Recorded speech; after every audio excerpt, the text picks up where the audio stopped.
সিলেটের জৈন্তাপুর ও গোয়াইনঘাটে দিন দিন জনপ্রিয় হয়ে উঠছে মিশ্র সবজি চাষ। একই জমিতে একসাথে চাষ হচ্ছে লাউ, শিম, মিষ্টি কুমড়া, টমেটোর মতো সবজি।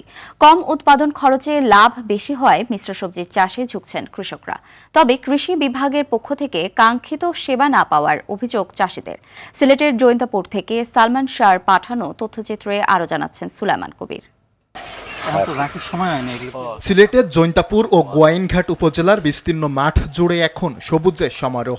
একই উৎপাদন খরচে মিশ্র সবজি চাষ করে ভাগ্যের পরিবর্তন করেছেন এখানকার চাষিরা, হয়েছেন আর্থিকভাবে স্বাবলম্বী। মিশ্র পদ্ধতিতে একই জমিতে হরেক পদে সবজি চাষ করা যায়, কমে যায় সার ও সেচের খরচ। এতে তুলনামূলক বেশি লাভ হয় চাষিদের। চলতি মৌসুমে জৈন্তাপুর ও গোয়াইনঘাটের মিশ্র সবজি চাষে ফলনও হয়েছে ভালো, এতে খুশি চাষিরা। সরকারের কাছ থেকে যদি কোনো সহযোগিতা পাইতাম, সার, বীজ, ঔষধ, তাহলে আরো 2 একর করিয়া আমরা সংসার ভালোভাবে চলতো।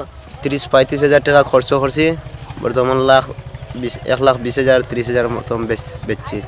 এইবার করছি 3-4 কিয়ার, আর আগামীতে আরো বাড়াইয়া করবো। সার বীজ সরকার থেকে সহযোগিতা পাই তো হইলে আর স্যার বাড়াইলাম। মিশ্র সবজি চাষে প্রণোদনা সহ প্রয়োজনীয় প্রশিক্ষণের আশ্বাস দিয়েছেন এই কৃষি কর্মকর্তা। কোনো কৃষক যদি মনে করে যে তার পরামর্শের দরকার, সেই ক্ষেত্রে উপজেলা উপসহকারী কৃষি কর্মকর্তা যারা মাঠ পর্যায়ে আছে তাদের সাথে যোগাযোগ করবে।